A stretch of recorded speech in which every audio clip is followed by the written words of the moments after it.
is causes someone to have their health harmed. Either their mental health or their emotional health. I mean, we've got to distinguish bullying from incivility or rudeness or just an inadvertent glance. No, it's health-harming mistreatment. And also, it's not just tough management either. That's often that's mythical.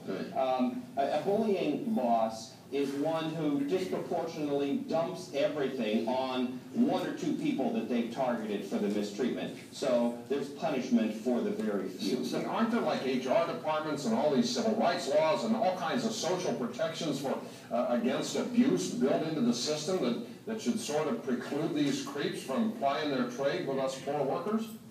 Isn't it amazing? Isn't it amazing? Here we are on just past the 40th anniversary of civil rights law, and everybody thinks harassment's illegal, but actually only for a very few. And so, no, there's very little legal protection. And boy, you mentioned the heart of the problem, and I'm sorry to say it, we love HR people who care about bullying, and those are the ones that bring us into corporations. But most of them like to blow it off and discount it. They just treat the people who make the complaints as, they treat them as troublemakers, whiners, complainers, and they say just grow a thicker skin, which of course is the wrong attitude to take in this, because bullying, folks, is businesses costly a secret too. Hey Gary, I'm very anxious to talk to you because over the course of my career I've had the pleasure of working for several jerks, weasels, martinettes, and if you're watching out there, I think you know who you are. My question is, fill in the blank. Yeah, do these people succeed or do they eventually get their comeuppance? I guess what I'm asking you is life fair? No, and yes, they do get promoted, and no, it's not fair. We've actually got statistics on that only 9% of bullies ever get their comeuppance. 9% of bullies, I like that statistical approach you got. 9% of bullies get only 9% of bullies comeuppance. That's a technical term, comeuppance, you used it. Yes. But once a person's targeted, 70% of them lose their job. So no, that's not quite equitable. It's not quite fair. And the funny thing is, these tough clowns think that they're good managers, and you know they're not. They violate every tenet of good management. Now that we have seen all of this, we recognize that, okay, maybe my boss really is a bully. What do you do? Do you just go to HR? Do you keep a file? Do you keep notes on different, occurrences that have happened? What can document if you want, but who's going to read the notes? And no, you don't go to HR. I'm sorry to say. You've got to go high up the ladder. 3 steps. Easy to say, incredibly hard to do. Naming it is powerful, and it's the first step to making it legitimate so you don't blame yourself. Call it bullying, call it psychological harassment. Step 2, get time off from work. And while you're off, what you've got to do is check your legal options, check your health, and start building the case. Gather some data. For step 3, which is expose the bully, go bully busting, you got to go as high up as you can, not HR, and make the business case the bully's too expensive to keep. And you've got to show the turnover and all the other incidental things that the bully causes in terms of disruption, absenteeism, lost productivity. And if that company doesn't want to listen to you, you get out for your health's sake. Do these people know who they are? Are these people who have decided it's better to be feared than loved, or are they just sadistic jerks and aren't aware of that? No, they're sadistic jerks, some, and they are aware. But a lot of them are just soccer moms. 58% of all the bullies are women. They're great people, but they're situational bullies. They just transform themselves in the workplace and get hyper-aggressive. For what reason? To what end? For satisfaction? Is it a self-esteem issue? Well, it gets rewarded, number one. It gets them promoted. And that's why I think women are as likely to be bullies as men. They just simply read the cues. Gary Namey, are you a good boss? I'm an excellent boss. Absolutely. Of course you are. I am. Gary Namey, thank you so much. We appreciate it. As Dr. Namey said, workplace bullying is not someone having a bad day or just normal conflict. It's more akin to sexual harassment or domestic violence and can have devastating consequences. It's repeated, health-harming mistreatment, and it comes in different forms: verbal abuse, humiliation, work interference, exploitation of another vulnerability, or a combination of those. In this next slide is a clip of Carrie Clark. Carrie is a fellow Healthy Workplace Bill State Coordinator. She was an English teacher in a high school, and she was bullied so severely that she was diagnosed with post-traumatic stress disorder. This led to a malady called myoclonus. In this clip, she can speak so you can hardly notice, but This was only after years of mental and physical therapy. Myoclonus causes sudden twitching of the muscles involuntarily. Her arms would go everywhere. Her voice was sing-songy. I wanted to play a part of this clip because she describes the facts and explains it so clearly. Later in the presentation, I'll play a clip that shows you the effects of myoclonus caused from bullying.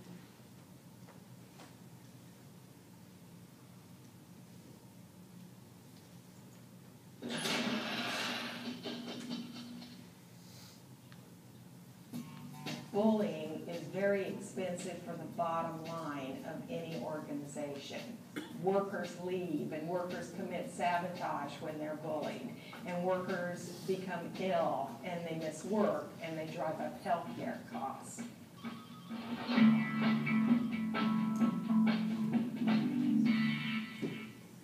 This is garbage. We define bullying as repeated health-harming mistreatment toward one or more targets by one or more perpetrators that is designed to undermine the normal flow of productive work. You know, those other guys are just a bunch of wimps. Sir, I wouldn't underestimate the competition. I mean, their track record does seem fairly strong. Did I ask your opinion? This is not a personality conflict. It is not, they didn't invite me to lunch and my feelings are hurt type of conflict. It is a collection of repeated health-harming mistreatment that will make you ill. We may have hit a snag with the Seabury presentation. I gotta call you back. You know, you guys are a bunch of morons. Do I have to do everything around here? Huh? Go figure it out. I don't even want to hear about it. Just go. Go.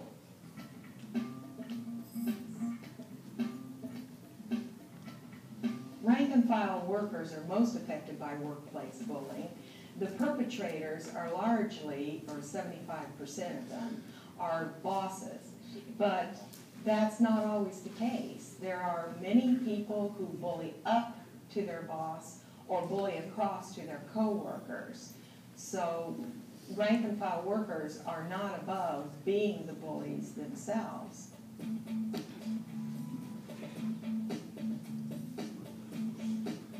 The typical target of workplace bullying is a person who has been outperforming several other people, and in particular the bully or bullies, who are afraid of being shown up or who want to take the credit that should belong to the target. God, I hope you don't mess this up. You mean you hope we don't mess this up? No, I mean you put this stupid project together. But it'll totally wrong. Great work, Leslie. We got the client. Yes. Fantastic. All my hard work paid off. Have you ever met anybody like that? This chart is remember because it gives you a visual and will help you differentiate between bullying and incivility, or when it moves up to battery, where it does become illegal. Bullying is violence, not incivility or someone having a bad day. There's a gap that has not been addressed. House Bill 3015 bill closes that gap, and this is why we need your support. This chart represents the range of negative behaviors that occur in the workplace and what can happen as a result of these actions. You can see where bullying is in this continuum. Uncivil people violate social norms. Working with an uncivil person brings rudeness, but it's not necessarily aimed at anyone in particular, so that isn't bullying. Disrespect is more hostile and is aimed directly at another person, mocking or teasing someone. Employers typically would rather call bullying incivility or disrespect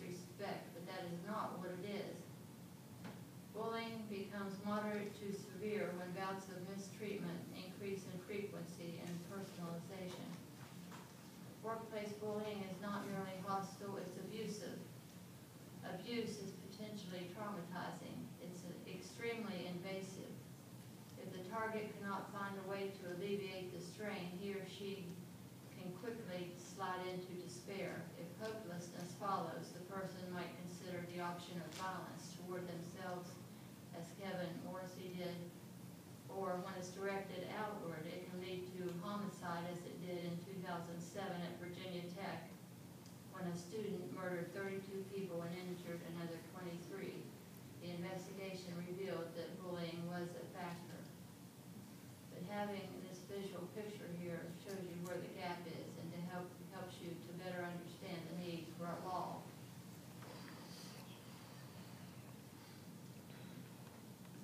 Just a little bit about the history